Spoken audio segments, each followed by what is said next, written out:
Ivy and Bean Make the Rules. Written by Annie Barrows and illustrated by Sophie Blackall. Camp Flaming Arrow hits the spot. There are certain things a camp has to have. The first thing is counselors. The people who run camps are called counselors. They make all the decisions and they are prepared for anything. Plus, everyone has to do what they say. "Counselor Ivy," said Bean. She saluted. "Counselor Bean," said Ivy. She saluted too. Bean put the ring of duct tape on her arm. If you had duct tape, you were prepared for anything. "Okay, now let's make some decisions. The first thing we have to decide is the name." "Okay," said Ivy. "What do you want to call it?" "Something good," said Bean.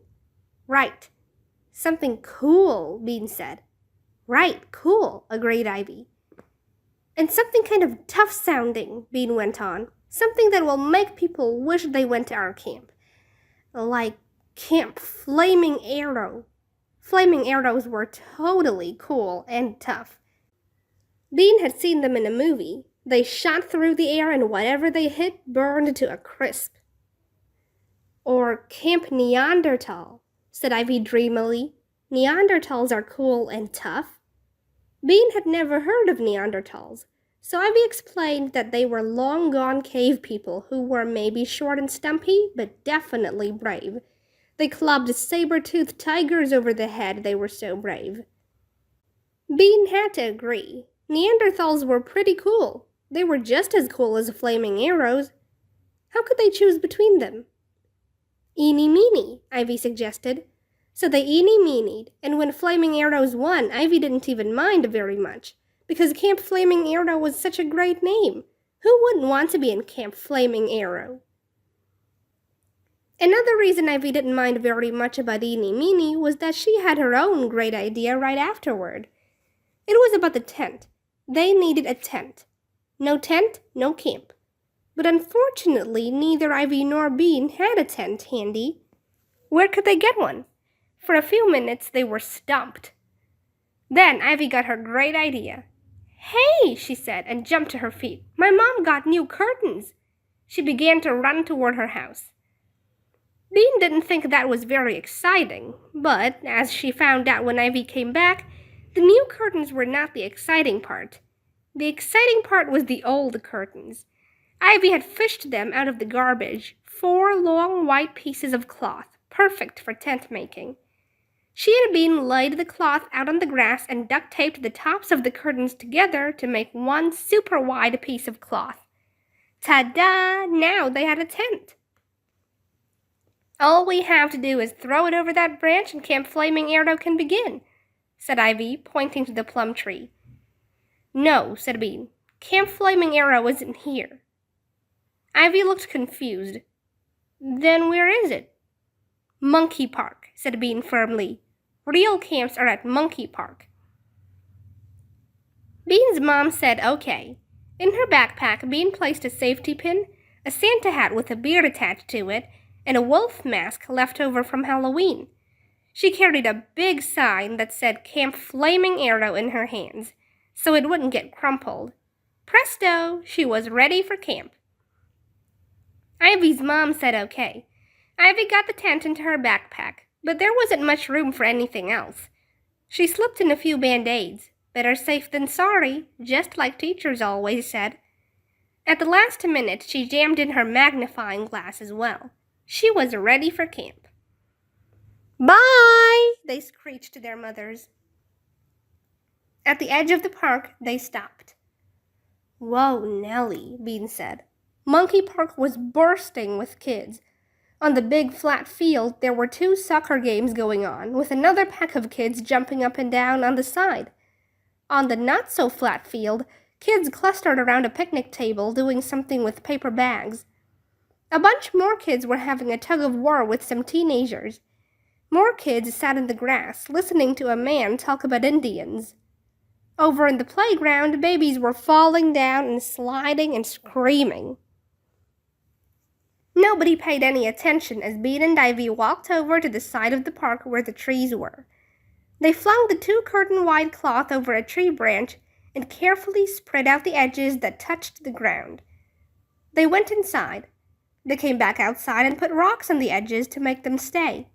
Bean unrolled the Camp Flaming Arrow sign and stuck it to the tent with her safety pin. Ivy and Bean looked at each other and smiled. Camp Flaming Arrow was open for business. Very crafty. Bean and Ivy went inside their tent. They came out. They sat on the grass. They got up. They walked around. They sat back down again. Finally, Ivy said, "What exactly do you do at camp?" Bean pulled out the Girl Power Forever paper and looked at the list. "All this stuff is what you do." Ivy nodded. "But what comes first?" "I'm not sure," said Bean. "That's why I brought these." She held up the wolf mask and the Santa hat. "Wolf and Santa camp?" asked Ivy. "That sounds fun." "No, we're going to go to the youth center and spy on Girl Power Forever camp," said Bean. She put the wolf mask over her face and handed the Santa hat and beard to Ivy. "Whatever they're doing, we'll do it too." Ivy put on the Santa hat. Hunks of beard fell off in her mouth. "Don't you think they might notice a wolf and a Santa spying on them?" "Nah," said Bean. "We're going to be really quiet. They won't notice a thing." "Then why are we wearing this stuff?" asked Ivy, pulling Santa hair out of her mouth. "Just to be on the safe side," said Bean. "Because if Nancy does notice us, she's going to lose her marbles." Wolf eyes are not in the same place as people eyes, Bean realized. After she smacked into a tree for the second time, Bean decided to take the mask off until she got to the youth center. Santa didn't have a problem seeing. Santa had a problem breathing. With every breath, big puffs of beard flew into Ivy's throat and made her cough. "Shh," warned Bean. "I can't help it," choked Ivy. "Spit," said Bean. So Ivy did. That helped some. They slithered among the Monkey Park trees. Even without her mask, Bean was a wolf, hunting her prey, tiptoe, tiptoe.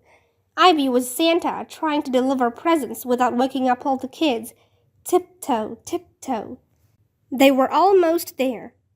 Bean and Ivy whisked across a patch of grass and huddled against the cement walls of the youth center, tiptoe, tiptoe. They curled around the building's corner, tiptoe, tiptoe. They crouched down and scuttled underneath the window, and Bean snapped her mask on. Slowly, slowly, they stood up and peeked in the window. At long tables, rows of girls were bent over tiny threads, nodding and nodding. Ivy nudged Bean and whispered, "Crafts?" "Friendship bracelets," Bean whispered back. She looked up and down the rows for Nancy. There she was. She was crouched over a table piled with colored threads. She was nodding like crazy. She was nodding so hard that her tongue was sticking out of her mouth. "You want to do that?" whispered Ivy. Bean looked at the nodders again. It was real camp. In real camp, they made friendship bracelets. "Yeah," Bean whispered. Ivy nodded. "Okay, if you want to." Unfortunately, nodding let loose a big fluff of beard. And very unfortunately, Ivy breathed it in and began coughing. And extra unfortunately, 3 Girl Power Forever campers glanced up and saw a wolf and a choking Santa peeking in the window. And then, really quite unfortunately, they screamed, "OMG! OMG! What was that?" And Nancy looked up. But fortunately, Ivy and Bean were long gone by that time. By that time, they were racing wildly through the trees, zip, zip, zip, tearing off the wolf mask and the Santa hat and beard. They reached Camp Flaming Arrow and flung themselves into their tent. Then they lay there, gasping. "Time for crafts," Bean wheezed. Since Ivy was still choking on Santa fuzz, Bean ran to her house to get string. She came back to Camp Flaming Arrow a few minutes later, holding 12 neat coils of colored string. Where'd you get those? Asked Ivy. Bean said, one of the best things about Nancy being in camp is that she isn't in her room. Won't she mind? Nah, said Bean. She has tons of it. She won't even notice. Didn't you just say that about the mask and the Santa? Asked Ivy. She looked at the strings. How do you make a friendship bracelet anyway? Bean felt like a real counselor. The first thing you do is pick your colors, she said. They picked their colors. The 12 neat coils of string turned into a brightly colored mound of string. Next, you put all 6 of your strings together and tie a knot, said Bean. She was pretty sure that was what you did anyway. She looked at Ivy's knot. Very good, she said. Now you make more knots, 1 in each string. The more knots, the better, she figured. More knots? Asked Ivy. Making knots took a lot of concentration. That's what friendship bracelets are all about, knots, said Bean briskly. She started knotting her own strings. Knot, knot, knot, knot. Wait, she had tied one string to another. Bummer. My string's all bunched up, said Ivy. Undo it, said Bean, trying to untie her bad knot. I can't, said Ivy. Bean sliced one of her strings in half with her fingernail. Now she had 7 strings. Yow, string-o-rama. Now my first knot's undone, Ivy announced. Mine turned into 2 strings, Bean said. You know, said Ivy, I already know we're friends. It's not like I need a bracelet to figure it out. Now 3 of Bean's strings were split. She had 13 strings. Stupid strings, she muttered. She tried to untangle them. When she looked up, she saw that Ivy had wrapped all of her strings around her own wrists. She was using her teeth to tie the ends in a knot. What are you doing? Bean asked. That's not a craft. I'm being Houdini, said Ivy. No rope could hold him. He could escape from anything. She held out her wrists. Tie this knot and I'll show you how he did it.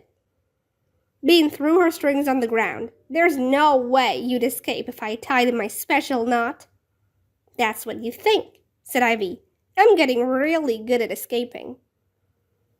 Bean leaned over and tied the string around Ivy's wrists, knotting once, twice, 3 times.